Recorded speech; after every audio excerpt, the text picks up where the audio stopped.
Operation footpath ನಡುವೆ ಸರ್ಕಾರ bike ಸವಾರರಿಗೆ ಬಿಸಿ ಮುಟ್ಟಿಸಲು ಮುಂದಾಗಿದೆ. ಪಾದಾಚಾರಿ ಮಾರ್ಗದಲ್ಲಿ ಬೈಕ್ ಚಲಾಯಿಸಿದರೆ 5,000 ದಂಡ ವಿಧಿಸೋಕೆ ಸಜ್ಜಾಗಿದೆ. ಪ್ರಸ್ತುತ ದಂಡದ ಮೊತ್ತ 500 ರೂಪಾಯಿಯಿಂದ 5,000 ರೂಪಾಯಿಗೆ ಏರಿಕೆಯಾಗಲಿದೆ.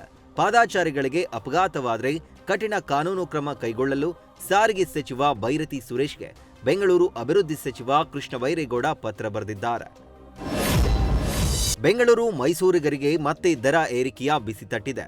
ನಿನ್ನೆಯಿಂದ ಮತ್ತೆ ಎಕ್ಸ್‌ಪ್ರೆಸ್ ಹೈವೇಯಲ್ಲಿ ಟೋಲ್ ದರ 20 ರೂಪಾಯಿ ಹೆಚ್ಚಳ ಮಾಡಿ ಹೆದ್ದಾರಿ ಪ್ರಾಧಿಕಾರ ಆದೇಶ ಹೊರಡಿಸಿದೆ. ಕಳೆದ ಏಪ್ರಿಲ್ 1ರಿಂದ ಟೋಲ್ ಹೆದ್ದಾರಿ ಪ್ರಾಧಿಕಾರ ದರ ಹೆಚ್ಚಿಸಿತ್ತು.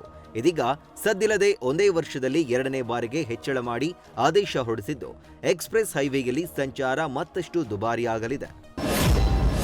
ಬೀದರ್ನಲ್ಲಿ ಮುಂಗಾರು ಸಂಪೂರ್ಣ ಕೈಕೊಟ್ಟಿದೆ. ಕಳೆದ 2 ತಿಂಗಳಿಂದ ವಾಡಿಕೆಯಷ್ಟು ಮಳೆಯಾಗದೆ ಬಿತ್ತಿದ ಬೆಳೆಗಳೆಲ್ಲ ಕಣ್ಣೆದುರೇ ಒಣಗಿ ನಾಶವಾಗ್ತಿದೆ. ಇದರಿಂದ ಕಂಗೆಟ್ಟ ಜಿಲ್ಲೆಯ ರೈತರು ಬೀದರ್ ಹೊರವಲಯದ ಡಿಸಿ ಕಚೇರಿಯ ಎದುರು ಘೋಷಣೆ ಕೂಗಿ ಬರಗಾಲ ಘೋಷಣೆಗೆ ಆಗ್ರಹಿಸಿದ್ದಾರೆ. ಸಾಲ ಮನ್ನಾ ಮಾಡಿ ಪ್ರತಿ ಎಕರೆಗೆ 50,000 ರೂಪಾಯಿ ಪರಿಹಾರ ನೀಡಬೇಕು ಅಂತ ಜಿಲ್ಲಾಧಿಕಾರಿಗಳ ಮೂಲಕ ಸರ್ಕಾರಕ್ಕೆ ಮನವಿ ಸಲ್ಲಿಸಿದ್ದಾರೆ.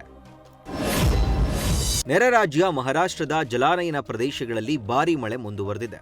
ಇದರಿಂದ ಚಿಕ್ಕೋಡಿ ನಿಪಾಣಿ ತಾಲೂಕಿನಲ್ಲಿನ ಕೃಷ್ಣಾ ನದಿ, ವೇದಗಂಗಾ, ದೂದಗಂಗಾ ನದಿಗಳಲ್ಲಿ ನೀರಿನ ಮಟ್ಟ ದಿಢೀರ್ ಏರಿಕೆಯಾಗಿದೆ. ಕಳೆದ ಕೆಲವು ಗಂಟೆಗಳಲ್ಲಿ ನದಿಗಳ ನೀರಿನ ಮಟ್ಟ ಬರೋಬ್ಬರಿ 2 ಅಡಿಯಷ್ಟು ಏರಿಕೆಯಾಗಿದ್ದು ನದಿ ತೀರದ ಜನರಲ್ಲಿ ಮತ್ತೆ ಪ್ರವಾಹದ ಆತಂಕ ಶುರುವಾಗಿದೆ. ವೀರಶೈವ ಲಿಂಗಾಯತ ಸಮುದಾಯಕ್ಕೆ 5 ಸಚಿವ ಸ್ಥಾನ ಕೊಟ್ಟರೆ ಉತ್ತಮ ಕಾರ್ಯ ಮಾಡಬಲ್ಲರು ಅಂತ ಗದಗಿನಲ್ಲಿ ರಂಭಾಪುರಿ ಶ್ರೀಗಳು ತಿಳಿಸಿದ್ದಾರೆ. ಈ ಹಿಂದೆ ಸಿದ್ದರಾಮಯ್ಯರ ಅವಧಿಯಲ್ಲಿ ಅವರ ಹಿಂಬಾಲಕರಿಗೆ ಸಚಿವ ಸ್ಥಾನ ಸಿಕ್ಕಿದ್ವು.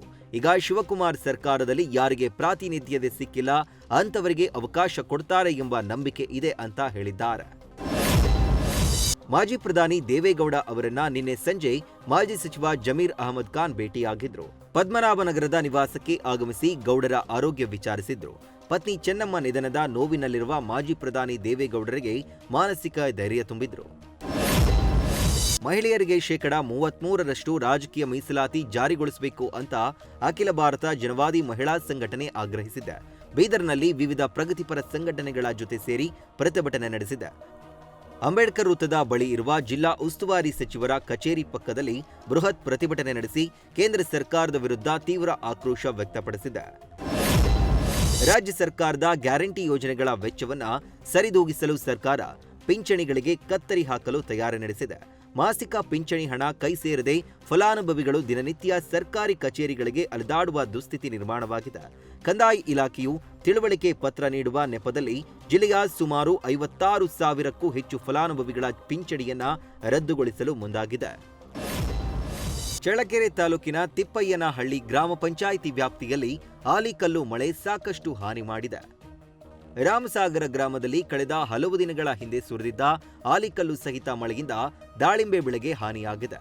ಗ್ರಾಮ ವ್ಯಾಪ್ತಿಯಲ್ಲಿ ಸುಮಾರು 18 ಎಕರೆ ಪ್ರದೇಶದಲ್ಲಿ ಹಲವು ರೈತರು ಬೆಳೆದಿದ್ದ ದಾಳಿಂಬೆ ತೋಟಗಳು ಆಲಿಕಲ್ಲು ಸಹಿತ ಮಳೆಗೆ ಹಾನಿಗೊಳಗಾಗಿವೆ. ಆಗಸ್ಟ್ 17ರವರೆಗೆ ಎಸ್ಐಆರ್ ಪ್ರಕ್ರಿಯೆ ನಡೆಯಲಿದೆ ಅಂತ ಮುಖ್ಯ ಚುನಾವಣಾ ಅಧಿಕಾರಿ ಅನ್ಬುಕ್ ಕುಮಾರ್ ಹೇಳಿದ್ದಾರೆ. ಬೆಂಗಳೂರಿನಲ್ಲಿ ಮಾತನಾಡಿದ ಅವರು, ನಮ್ಮಲ್ಲಿರೋ ಮತದಾರರ ಪೈಕಿ 99.89% ಜನರಿಗೆ ಫಾರಂ ಅನ್ನ ಕೊಡಲಾಗಿದೆ. ರಾಜ್ಯದಲ್ಲಿ ಒಟ್ಟು 5,54,32,314 ಮತದಾರರ ಗುರುತು ಮಾಡಲಾಗಿದ್ದು ಒಟ್ಟು 5,53,70,473 ಫಾರಂ ವಿತರಣೆಯನ್ನ ಮಾಡಲಾಗಿದೆ. ಈಗಾಗಲೇ 66.35% ಡಿಜಿಟಲೈಸ್ ಮಾಡಲಾಗಿದೆ. ಇನ್ನು 61,841 ಜನರಿಗೆ ಫಾರಂ ವಿತರಣೆ ಬಾಕಿ ಇದೆ. 17 ಲಕ್ಷಕ್ಕೂ ಹೆಚ್ಚು ಫಾರಂಗಳು ನಮಗೆ ಬಂದಿವೆ. 3.1% ವೋಟರ್ಸ್ ಈಗಾಗಲೇ ಸಬ್ಮಿಟ್ ಮಾಡಿದ್ದಾರೆ. ಡ್ರಾಫ್ಟ್ ಬಂದ ಮೇಲೆ ನಿಮಗೆ ನೋಟಿಸ್ ಬರುತ್ತೆ. ಬಿಎಲ್ಒಗಳು ಆ ಬಗ್ಗೆ ತೀರ್ಮಾನ ಕೈಗೊಳ್ತಾರೆ ಎಂದರು.